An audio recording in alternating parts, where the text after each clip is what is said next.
Just a quick review of the book, Body by Science, a research-based program for strength training, bodybuilding, and complete fitness in 12 minutes a week. And 12 minutes a week, who can argue with that? The book is divided up into about 11 chapters. I'm going to name each one briefly just to give you an idea what's in the book. Chapter 1 is Defining Health, Fitness, and Exercise. 2 is Global Metabolic Conditioning. 3 is the dose-response relationship of exercise. 4 is the Big 5 workout. 5 is the benefits of the Big 5 workout. 6 is enhancing the body's response to exercise. 7 is tweaking the exercise stimulus. 8 is the genetic factor. 9 is the science of fat loss. 10 is the ideal training programs for athletes. And then I like this one, 11, the ideal training program for seniors. So here again, 2 very different populations. Athletes, very different than the senior population.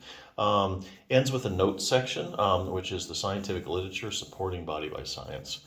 So as you can see, the book covers really a lot of information. There's 2 things in particular I really like about this book. Number 1 is the program, it takes just 12 minutes a week. Okay, so that's the reason why a lot of people don't ever exercise, because they just don't want to go to the gym and spend a couple hours. They just don't have time to exercise. So 12 minutes a week is something that's very doable for most people. The other thing I really like about this book is that it's research-based. Not a lot of books are. Matter of fact, I think most bodybuilding books are not research-based. And they have, yeah, so there you go. That's how I feel about that. You know, how many books, bodybuilding books, have a lot of reference section of scientific literature in the end? Not that many. So really like that book. So yeah, definitely, if this is something, you know, if you want to get back in shape, and this sounds like something you want to try, I think this is a great resource. Now, if you get lifting weights, do strength training, and you start having shoulder issues, there's another resource I want to bring up. This one's the 6-minute torn rotator cuff for seniors, but you can forget the for seniors part. I don't really know what that's about. It can be good for high-level athletes as well. It's such a good program. Basically, if you're running into problems, you start training, you know, and you start lifting weights and your shoulder starts bothering you, or you have a rotator cuff tear that's keeping you from exercising, I think this is a tremendous resource. Or if you want to prevent a shoulder problem or, you know, a rotator cuff problem, this is a good resource. So briefly, and the other thing is this is a very evidence-based book as well. It has citations in it. It quotes scientific research, very evidence-based. I think it's written by a physical therapist, and you can get it on Amazon. So what exactly is the rotator cuff? Kind of goes over that. Your shoulder is a very shallow ball and socket joint, so it depends heavily on the muscles for stability, and mainly the rotator cuff. So it really stabilizes your shoulder joint. And you'd be surprised if you have a shoulder problem, even if it's something like shoulder arthritis or bursitis, strengthening the rotator cuff goes a long way in taking a big bite out of that pain. Because when you get good shoulder stability, things don't get aggravated, you know, as easily in your shoulder. The book has a lot of pictures. If you're a visual learner, you'll really like it.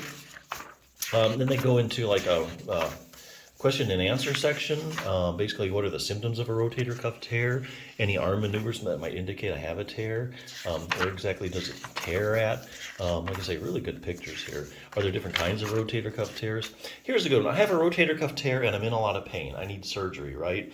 Well, not necessarily. So, and I think it's a big fallacy. Now, here again, evidence-based book. Each one of these is a study that they talk about in layman's terms. So there's no medical jargon in this book. So you'll be able to look at the box and understand what the study was about. So to answer that question, I have a tear, I'm in a lot of pain, I have to have surgery, right?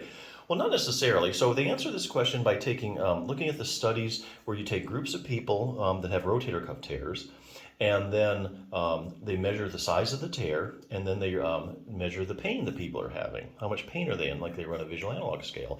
So here you might have a group of like 100 people. You know the size of their tears, and you know how much pain they're in. So what they find is that you can actually find a lot of people walking around with big tears in their rotator cuff that have no pain. So there is such a thing, and there's a lot of people, especially as you get older, you have these asymptomatic rotator cuff tears. So what does that mean as far as surgery? Well, you could have an asymptomatic rotator cuff tear and you're having shoulder pain, so you think, oh, I need to get it fixed, you know, and get it repaired so I won't have the pain. But that may not be the cause of your pain, because there's other things that might be causing your shoulder pain.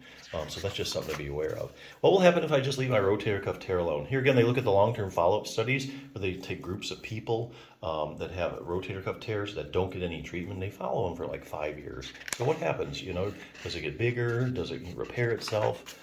This is probably the best one yet. How does exercise compare to surgery when it comes to treating a torn rotator cuff? So the only way to scientifically answer this is by looking at the randomized controlled trials. And this book has compiled all the randomized controlled trials comparing exercise to surgery. So basically, in medicine, the highest form of proof in medicine is the randomized controlled trial. So if you want to prove that a treatment works, whether it be surgery, a pill, chemotherapy, you're going to do a randomized controlled trial. So let's say you take 100 people that have a rotator cuff tear, 50 you randomly assign to surgery, the other 50 you randomly assign to a good exercise program, and then you follow them over time, like 6 weeks, 6 months, 6 years. And basically, so it's 6 months. Let's say, how about 2 years? 2 years down the road, who does better? The people that had surgery, the people that just did the exercise program? We'll kind of find out you're basically going to end up at the same place. There you go. That's going to the randomized controlled trials. It has a good exercise program, 3 different levels. Gosh darn it, the program probably takes you less than 10 minutes a day to do. Some days even less if you're just doing a lot of just the stretches. But it has a beginning, intermediate, and advanced program. So if you can hardly move your arm, start with the beginning one, and then if you just want to, if you can do a little bit more with your arm, they have an intermediate and advanced program. But just another evidence-based resource. There aren't really that many of them. If you pay attention, you have these big bodybuilding books. They're usually written by, ex Mr. Olympias, but there really isn't a lot of research behind it. I mean, that's what worked for them.